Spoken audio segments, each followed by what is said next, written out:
Hello दोस्तों, स्वागत है आप सबके अपने YouTube channel ranker study centre में। तो दोस्तों, आप सबका 11th क्लास का मंथली एग्जाम यानी मासिक परीक्षा सितंबर मंथ वाला जो आप सबका चल रहा है ना, तो ये हमारे पास है हिस्ट्री का यानी इतिहास का ओरिजिनल पेपर है। इस पेपर में जितना ऑब्जेक्टिव प्रश्न दिया गया है ना, सभी ऑब्जेक्टिव प्रश्न का आंसर बेहतरीन तरीका से आप सबको बता देने वाले हैं। आप सब मिला लीजिए आपका कितना ऑब्जेक्टिव सही हुआ है, जिनका एग्जाम नहीं हुआ है ये सभी ऑब्जेक्टिव का आंसर आप बेहतरीन तरीके से पढ़ लीजिए। यही सब ऑब्जेक्टिव आपके एग्जाम में आने वाला है। जिनका एग्जाम हो गया है वो भी अपना ऑब्जेक्टिव का आंसर मिला लीजिए। देखिए, एक नंबर प्रश्न है कि 24 नवंबर 1859 को प्रकाशित on the original of species पुस्तक किसकी रचना है? तो चार्ल्स डार्विन की है।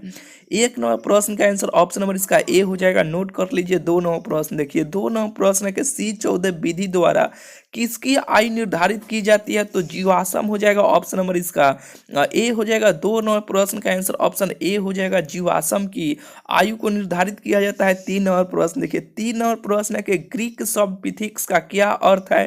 तो वानर है। तीन नंबर प्रश्न का आंसर ऑप्शन नंबर इसका ए हो जाएगा। एक का भी ए, दो का भी ए, तीन का भी ए हो जाएगा, नोट कर लीजिएगा। चलिए, चार नंबर प्रश्न देखिए, चार नंबर प्रश्न है कि लैस कॉक्स और सोवेक के गुफा चित्र किस देश में स्थित है? तो फ्रांस देश में स्थित है, यानी इसका आंसर ऑप्शन नंबर बी हो जाएगा, फ्रांस हो जाएगा। चलिए, यहाँ पे पांच नंबर प्रश्न देखिए, पांच नंबर प्रश्न है कि नीअंडरथल मानव की खोपड़ी और अस्थिपंजर से के कुछ टुकड़े कार्ल फुल्लॉट ने कहाँ से प्राप्त किए? तो जर्मनी से प्राप्त किए थे, ऑप्शन नंबर इसका सी हो जाएगा। ठीक है, छः नंबर प्रश्न देखिए, छः नंबर प्रश्न के शिल्प कृतियाँ क्या है? तो ऑल ऑफ दीज हो जाएगा, इनमें से सभी हो जाएगा। औजार भी है, चित्रकारियाँ भी है, मूर्तियाँ भी है, यानी ऑल ऑफ दीज हो जाएगा, इनमें से सभी हो जाएगा। ठीक है, डी हो जाएगा। छः नंबर हो गया। सात नंबर प्रश्न देखिए, सात नंबर प्रश्न के प्रज्ञा या चिंतनशील मनुष्य कौन थे? तो होमोसेपियंस, ऑप्शन नंबर इसका सी हो जाएगा। चलिए, आठ नंबर प्रश्न है कि मेसोपोटामिया की सभ्यता किस नदी के किनारे विकसित हुई? तो ऑप्शन सी हो जाएगा, फरात और दाजला नदी। ठीक है, चलिए, प्रश्न है कि मेसोपोटामिया की लिपि क्या थी? तो मेसोपोटामिया की लिपि किलाकार था, ऑप्शन नंबर इसका डी हो जाएगा, किलाकार हो जाएगा। नौ का आंसर डी हो जाएगा। दस नंबर प्रश्न देखिए, दस नंबर प्रश्न है कि हम्मुराबी किस सभ्यता का शासक था? तो ऑप्शन नंबर इसका ए हो जाएगा, बेबीलोनिया हो जाएगा। ठीक है, चलिए, 11वां प्रश्न है कि असीरिया के पतन का क्या कारण था? तो बाह्य आक्रमण यानी एक्सटर्नल अटैक था। ठीक है, ऑप्शन नंबर इसका सी हो जाएगा। 12वां प्रश्न है कि मेसोपोटामिया में कौन सी फसल उगाई जाती थी? तो जौ उगाई जाती थी, यानी इसका आंसर ऑप्शन नंबर बी हो जाएगा, जौ हो जाएगा। ठीक है, 13वां प्रश्न है कि मेसोपोटामिया की देवी इनन्ना का संबंध किससे था? तो न्याय से था, ऑप्शन नंबर इसका बी हो जाएगा, नोट कर लीजिए। यहाँ पे 14वां प्रश्न देखिए, 14वां प्रश्न है कि किस नगर से वार्क शीर्ष मिला है?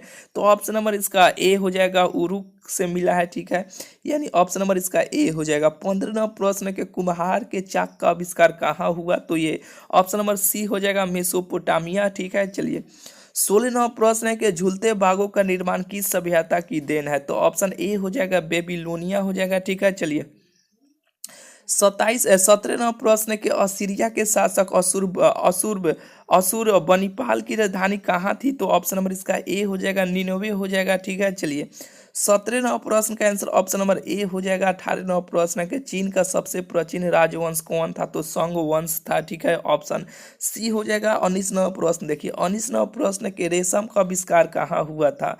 तो रेशम का आविष्कार ये चीन में हुआ था, ऑप्शन ए हो जाएगा। 20वां प्रश्न है कि कन्फ्यूशियस कहाँ के निवासी थे? तो ये भी ऑप्शन नंबर इसका 20वां प्रश्न का आंसर ऑप्शन नंबर इसका सी हो जाएगा। ठीक है, चलिए, यहाँ पे ऑप्शन डी हो जाएगा। ठीक है, डी पे तो ठीक क्लिक किए हैं। ठीक है, यहाँ पे 21वां प्रश्न है कि प्रतियोगिता परीक्षा की शुरुआत कहाँ हुई? तो ऑप्शन नंबर इसका सी हो जाएगा, चीन से ही हुआ था। ठीक है, चलिए, 22वां प्रश्न है कि हेरोडोटस कहाँ के निवासी थे? तो ये यूनान का थे, ऑप्शन नंबर इसका डी हो जाएगा। प्लेटो कौन था? तो दार्शनिक थे, ऑप्शन नंबर इसका डी हो जाएगा। ठीक है, चलिए, 24वां प्रश्न है कि ओलंपिक खेलों की शुरुआत कहाँ हुई थी? तो ये ओलंपिक खेलों की शुरुआत कहाँ हुई थी? तो ये यूनान से हुआ था, ऑप्शन बी हो जाएगा। चलिए, 25वां प्रश्न है कि रोम में चूल्हे की देवी कौन थी? तो वेस्था, ऑप्शन नंबर इसका ए हो जाएगा। 30 गो में से आपको 25 गो ना प्रश्न का आंसर आपको देना था। तो 25 गो का आंसर हम आप सबको बेहतरीन तरीके से बता दिए, लेकिन आपको 30 का आंसर बताने वाले हैं वेट, ठीक है। देखिए जब भी इस चैनल पर आप सबको पेपर मिलेगा ना तो 100% 100% सही पेपर आप सबको देखने को मिलेगा। गलत पेपर कभी भी इस चैनल पर आप सबको देखने को नहीं मिलेगा, ठीक है। इस पर से आप सबका सेंटअप एग्जाम होने वाला है, तैयार रहिएगा। सेंटअप एग्जाम का भी पेपर इस चैनल पर आप सबको सबसे पहले आप सबको देखने को मिल जाएगा, ठीक है। जो भी मिलेगा 100% 100% सही पेपर आप सबको देखने को मिलेगा। 26वां प्रश्न है कि पैंथियन क्या था, तो मंदिर था यानी टेम्पल था। ऑप्शन नंबर इसका ए हो जाएगा। 27वां प्रश्न है कि अगस्त महीने का नाम किसके नाम पर रखा गया है, तो ऑप्शन नंबर इसका सी हो जाएगा, सीजर, ठीक है। चलिए 28वां प्रश्न क्या, 28वां प्रश्न है कि ईसाई धर्म को रोम का राज धर्म किसने बनाया, तो ऑप्शन सी हो जाएगा, कॉन्स्टेंटाइन हो जाएगा, ठीक है। ऑप्शन नंबर इसका सी हो जाएगा। चलिए यहाँ पे 29वां प्रश्न है कि अगस्टस रोम के राज सिंहासन पर कब आसीन हुआ, तो 27 ईसा पूर्व में वह आसीन हुए थे। ऑप्शन नंबर इसका अब बी हो जाएगा, यानी 29वां प्रश्न का आंसर ऑप्शन नंबर इसका अब बी हो जाएगा। नोट कर लीजिए यहाँ पे। चलिए 30वां प्रश्न देखिए। 30वां प्रश्न है कि प्यूनिक युद्ध किनके बीच हुआ, तो प्यूनिक युद्ध कार्थेज और रोम के बीच हुआ था, जो ऑप्शन नंबर इसका बी हो जाएगा, ठीक है। चलिए इस तरह आप बहुत ही जल्द 30 ऑब्जेक्टिव प्रश्न का आंसर खटाखट आप सबको बता दिए, ठीक है। देखिए 100 पर जब भी इस चैनल पर आप सबको मिलेगा ना प्रश्न, तो 100 जब भी आप सबको पेपर इस चैनल पर आप देखिएगा ना तो 100% सही ही पेपर आप सबको देखने को मिलेगा। गलत पेपर कभी भी इस चैनल पर आप सबको देखने को नहीं मिलेगा, इस बात को ध्यान रखिएगा, ठीक है। चलिए यहाँ से सब्जेक्टिव स्टार्ट होता है, इस पर से आप सबका सेंटअप एग्जाम होने वाला है। अगला महीना में आप सबका सेंटअप एग्जाम होने वाला है, आप सब तैयार रहिएगा। देखिए सेंटअप एग्जाम का भी पेपर टाइम से इस चैनल पर आप सबको देखने को मिल जाएगा। यहाँ से देखिए खंड ब यानी सेक्शन बी से लघुतरीय प्रश्न स्टार्ट होता है। लघुतरीय प्रश्न में 1 से लेकर 10 गो लघुतरीय प्रश्न दिया गया है। 10 गो में से 5 गो प्रश्न का उत्तर आपको देना है। एक प्रश्न 2 अंक का, यानी एक प्रश्न के लिए 2 अंक निर्धारित है। एक नंबर प्रश्न के आदि इतिहास से आप क्या समझते हैं। 2 नंबर प्रश्न है कि जुगरात से आप क्या समझते हैं। यानी ये सभी प्रश्न का आंसर लिख कर ये वेबसाइट पे हम सभी प्रश्न का आंसर डाल दिए हैं, ठीक है। गूगल में जाइए, यानी गूगल में जाके इसी चैनल का नाम लिखिएगा, रैंकर स्टडी सेंटर। जाइए गूगल में जाकर इसी चैनल का नाम लिखिए, रैंकर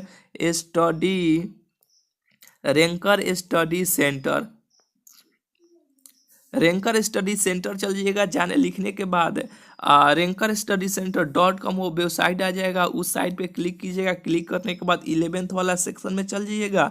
आ जाने के बाद वहाँ पे पूरा पेपर को भी हम दे दिए हैं, ठीक है। ये पूरा ऑब्जेक्टिव का भी आंसर, जैसे कि देखिए 29 नंबर प्रश्न का आंसर ऑप्शन बी था।